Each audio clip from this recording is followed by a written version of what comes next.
Comrade নিরাপত্তা সরকারের নেতৃত্বে আমাদের মিছিল, প্রতিবাদের এই মিছিল, প্রতিরোধের এই মিছিল, সিএ নাগরিকত্ব সংশোধন আইন চালিয়ে।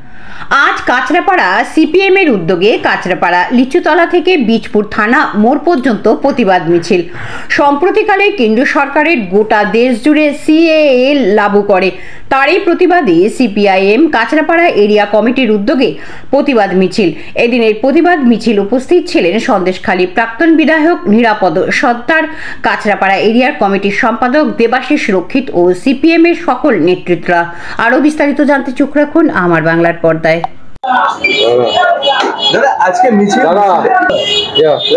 মিছিল পদমিছিল করলেন, কিন্তু সেই জায়গায় দাঁড়িয়ে নির্বাচন কমিশন গতকাল ভোট ঘোষণা করেছে, ইলেকশন করেছে, তার মধ্যেই কিন্তু উত্তপ্ত হয়ে গেছে এই ব্যারাকপুর। আর সেই ব্যারাকপুর শিল্পাঞ্চলে আপনি এসেছেন, প্রথমে ব্যারাকপুর শিল্পাঞ্চলে কি বলবেন? না, আপনি দেখুন, নিয়ম মেনেই তো করছি, কোনোটাই নিয়ম ভেঙে করা হচ্ছে না কিন্তু। আর এটা আপনারা বুঝে রাখবেন যে লাল ঝান্ডা কিন্তু কখনো নিয়ম ভাঙে না, নিয়ম মেনেই সব চলার চেষ্টা করে, নিয়ম মেনেই করছে। আজও মিছিল কিন্তু নিয়ম মেনেই হয়েছে। আর এই শিল্পাঞ্চল প্রসঙ্গে কি বলবেন?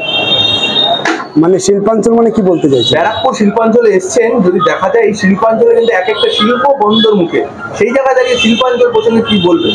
শুনুন, আমি কালকের একটা মিটিং করেছি, পরশুদিন একটা মিটিং করেছি শিল্পাঞ্চল। আসলে শিল্পাঞ্চল তো যত দিন যাবে তত ধ্বংস হবে, এটাই হচ্ছে মানে এখন যারা আছে, যারা সরকার চালাচ্ছে, তাদের নীতির মধ্যে পড়ে এটা। এইটা আপনাদেরকে বুঝতে হবে। বামপন্থীরা যখন ছিল তখন তিল তিল করে আপনাদের এই সমস্ত এলাকাতে শিল্প গড়ে তোলার চেষ্টা করেছে। আর তৃণমূল বিজেপি আসার পরে গোটা দেশে, শুধু আমাদের রাজ্যে না, গোটা দেশে শিল্প শুধু ধ্বংস হচ্ছে না, যে শিল্পে কিছুটা লাভ হচ্ছে সেই শিল্প বিক্রি করে দেওয়া হচ্ছে, তাদের বন্ধুদেরকে দিয়ে দেওয়া হচ্ছে, কর্পোরেটদেরকে দিয়ে দেওয়া হচ্ছে। আমাদের রাজ্যেও ঠিক তেমনি এই শিল্পাঞ্চল ব্যারাকপুর নিয়ে কত গবেষণা গোটা দেশের মানুষের।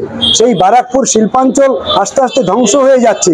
এই শিল্পগুলোতে লোক কাজ করে না, কারখানাগুলোতে লোক নেই, সেই সমস্ত সব ঠিকাদার হিসেবে কাজ করছে। কালকেরও আমি একজনকে জিজ্ঞেস করলাম, সে অস্থায়ী শ্রমিক।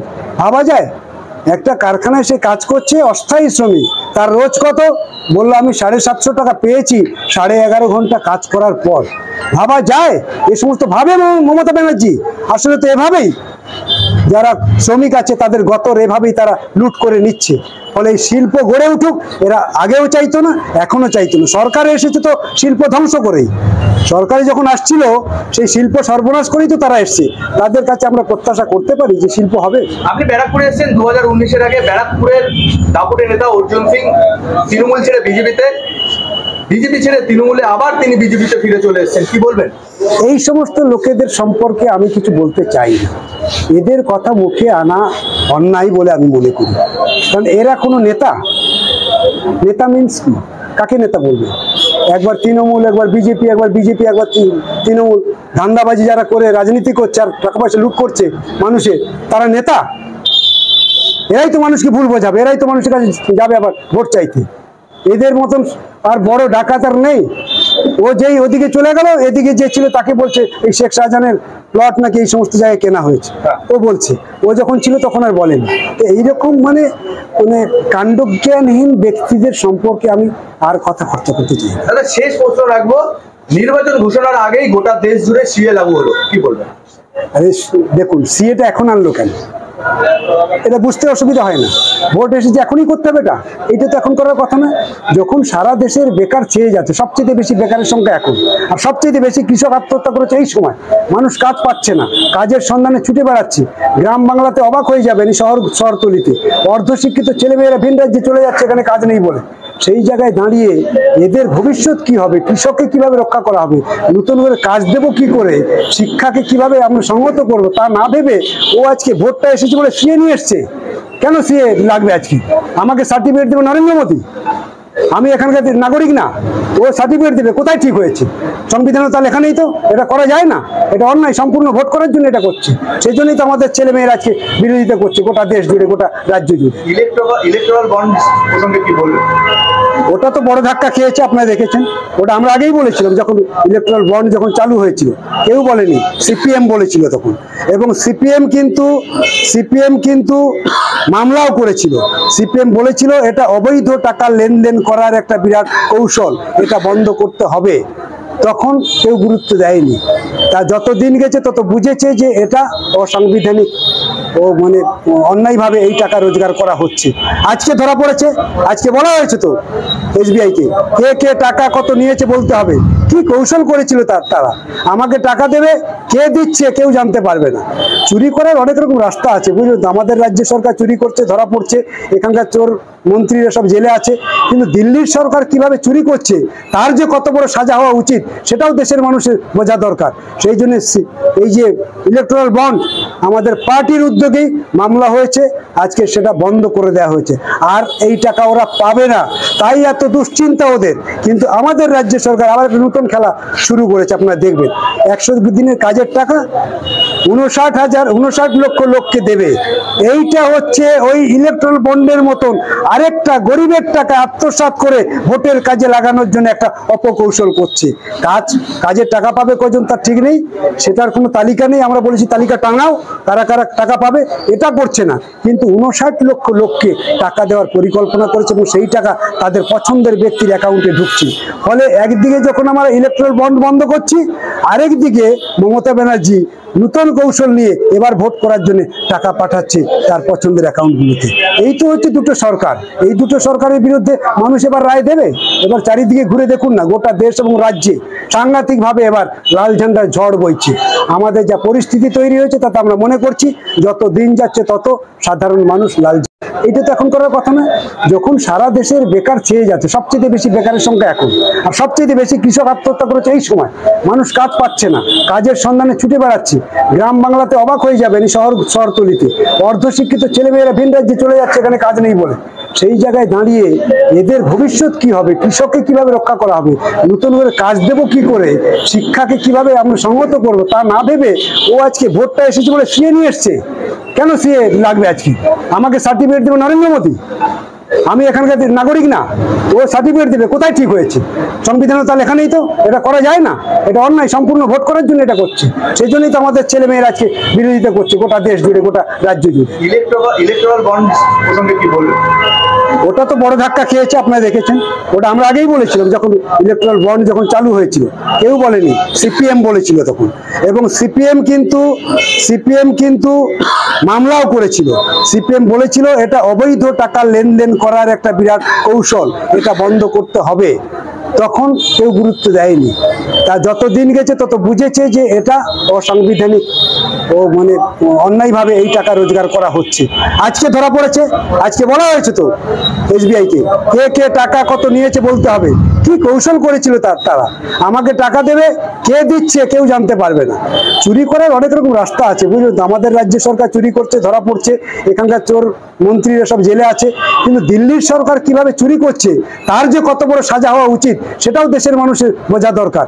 সেই জন্য এই যে ইলেকট্রাল বন্ড আমাদের পার্টির উদ্যোগেই মামলা হয়েছে, আজকে সেটা বন্ধ করে দেওয়া হয়েছে।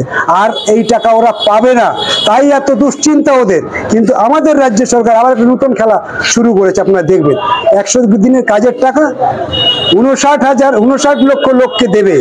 এইটা হচ্ছে ওই ইলেকট্রাল বন্ডের মতন আরেকটা গরিবের টাকা আত্মসাৎ করে ভোটের কাজে লাগানোর জন্য একটা অপকৌশল করছে। কাজের টাকা পাবে কজন তার ঠিক নেই, সেটার কোনো তালিকা নেই। আমরা বলেছি তালিকা টাঙাও, কারা কারা টাকা পাবে, এটা করছে না। কিন্তু 59 লক্ষ লোককে টাকা দেওয়ার পরিকল্পনা করেছে এবং সেই টাকা তাদের পছন্দের ব্যক্তির অ্যাকাউন্টে ঢুকছে। ফলে একদিকে যখন আমরা ইলেকট্রাল বন্ড বন্ধ করছি, আরেকদিকে মমতা ব্যানার্জি নতুন কৌশল নিয়ে এবার ভোট করার জন্য টাকা পাঠাচ্ছে তার পছন্দের অ্যাকাউন্টগুলোতে। এই তো হচ্ছে দুটো সরকার। এই দুটো সরকারের বিরুদ্ধে মানুষ এবার রায় দেবে। এবার চারিদিকে ঘুরে দেখুন না, গোটা দেশ এবং রাজ্যে সাংঘাতিকভাবে এবার লাল ঝান্ডার ঝড় বইছে। আমাদের যা পরিস্থিতি তৈরি হয়েছে তাতে আমরা মনে করছি যত দিন যাচ্ছে তত সাধারণ মানুষ লাল ঝান্ডার দিকে তাদের মোড় ঘুরছে। একটি মাত্র রাজ্যে ক্ষমতায় রয়েছে, কিন্তু ইলেকট্রাল বন্ডের দ্বিতীয় তালিকায় একটি দলের নাম উঠে এসেছে, রাজ্যের শাসক দল তৃণমূল কংগ্রেস। সেইটাকে কিভাবে দেখে? কেন থাকবে না বলুন? ওটা তো ইলেকট্রাল বন্ড হিসেবে সুযোগ পেয়েছে তাই নিয়েছে। ইলেকট্রাল বন্ড হিসেবে যেটা নেওয়ার সেটাও নিয়েছে। কিন্তু আপনি এই দিকে তাকিয়ে দেখুন, আমাদের দেশে বেকার ছেলেদের কাছ থেকে লক্ষ লক্ষ টাকা কিভাবে আত্মসাৎ করেছে তার দপ্তর। শুধু সেটাতেই ক্ষান্ত থাকেনি, শেষ পর্যন্ত যে লোকগুলো গ্রামে গতর বিক্রি করে বেঁচে থাকে তাদেরও সেই 100 দিনের টাকাটাও লুট করছে। তার যে লোকটার লক্ষ্য, যে দলটার লক্ষ্য হচ্ছে কেবলমাত্র লুট, সেই লোকটা সুযোগ পেলে কেন লুট করবে না? ও তো ভাগ্য ভালো যে বিজেপির চেয়ে বেশি টাকাও পায়নি। দাদা শেষ প্রশ্ন, শেখ শাহজাহানের ভাইকে এবং তার সাথে আরো দুজনকে কি বলবেন? শেখ শাহজাহান ধরা পড়েছে 56 দিন পরে, আর এই 56 দিনের মধ্যে সন্দেশখালীর প্রায় 3.5 লক্ষ মানুষ বিরাট বিপদের মধ্যে পড়ে গেল। সেখানে 144 করা হয়েছিল। ওই লোকগুলোর তো কোনো দোষ ছিল না, ওদের তো কোনো অপরাধ ছিল না। খেটে খাওয়া গরিব মূল, তাদের উপরে কেন 144 করা হলো? তাহলে শেখ শাহজাহানকে রক্ষা করার জন্য। কিন্তু শেখ শাহজাহানকে রক্ষা করতে পারলো না। আমি সেদিনও বলেছিলাম শেখ শাহজাহানকে ধরতে পারবেন না। শেখ শাহজাহান বাইরে কোথাও নেই, সে সন্দেশখালীর মধ্যে আছে। ওকে রক্ষা করছে তৃণমূল আর পুলিশ। শেখ শাহজাহান ধরা পড়বে তখন যখন তৃণমূলের নেত্রী মমতা ব্যানার্জি মনে করবে তখন। কারণ শেখ শাহজাহান তার আগে ধরা পড়লে মমতা ব্যানার্জিরও নাম আসতে পারে, ভাইপোরও নাম আসতে পারে। সেই জন্য তারা একটা রক্ষা কবচ করার চেষ্টা করছিল, কিন্তু শেষ রক্ষা হয়নি। শেষ পর্যন্ত 56 দিনের মাথায় ধরা পড়েছে। আজকের যারা ধরা পড়ছে শুধু তারা নয়, সব দ্বীপগুলোতে শেখ শাহজাহানের মতন আরো অনেক শেখ শাহজাহান আছে, তাদেরকেও গ্রেপ্তার করতে হবে। তা না হলে সন্দেশখালীর মানুষের যে আতঙ্ক সেটাও কিন্তু রোধ করা যাবে না। সেটার জন্য ইডি এবং সিবিআই কে আরো বেশি তৎপর থাকতে হবে। বিধানসভার আমরা খালি হাতে কোনো সময় ফিরিনি, খালি হাতের বিচার নেই এখানটায়। ওই লোকসভায় কজন পার্লামেন্টে লোক গেল আর বিধানসভায় লোক গেল, সেই সংখ্যাটাকে মানুষ শূন্য এবং অঙ্ক দিয়ে বিচার করছে। মানুষ নয়, বেশ কিছু মানুষ যারা লাল ঝান্ডাকে অপছন্দ করে। আসলে দেখুন, যখন আমাদের বিধানসভাতে কেউ নেই তখনও কিন্তু গোটা রাজ্যে গ্রামের মানুষের পাশে লাল ঝান্ডা আছে। যখন পার্লামেন্টে কেউ নেই তখনও দেখবেন যে পার্লামেন্টের ভিতরে সারা দেশের গরিব মানুষ যাতে 100 দিনের কাজ পায় তার জন্য লড়াই আন্দোলন করে আইন তৈরি করেছে। সুতরাং ওই পার্লামেন্টে বিধানসভার সংখ্যা দিয়ে শূন্য এবং অঙ্ক মেলানো যায় না। তবে ওখানে আমাদের প্রতিনিধি দরকার। ওখানে প্রতিনিধি থাকলে সারা দেশে গরিব মানুষ, কৃষক, সাধারণ মানুষের হয়ে লড়াই করতে পারবে। আইনটা যাতে একতরফা না হয়ে যায়। আজকে যেমন বিজেপি আজকের আমাদের সংবিধান ভুলণ্ঠিত করছে, সংবিধান বিকৃতি করছে এবং দেশটাকে হিন্দুত্ব করার চেষ্টা করছে, এইটা অন্তত পারবে না যদি আজকে লাল ঝান্ডার প্রতিনিধি থাকে। সেজন্যই আমরা মানুষের কাছে অ্যাপিল করছি, লাল ঝান্ডার প্রতিনিধি পাঠান। আমাদের মনে হচ্ছে গোটা দেশে এবং রাজ্যে যেভাবে মানুষ সাড়া দিচ্ছে তাতে এবার অন্তত পার্লামেন্টে কথা বলার মতন আমাদের অনেক প্রতিনিধি যাবে। নিরাপত্তা সরকার লাল সালাম, আমরা নিরাপত্তা সরকার লাল সালাম, সংগ্রামী জনতার সংগ্রামী জননায়ক নিরাপত্তা সরকার লাল সালাম, ইনকিলাব জিন্দাবাদ। আমরা নিরাপত্তা, তুমি সংঘর্ষ করো, আমরা তোমার সাথে আছি। লাল ঝান্ডা গ্রেফতার।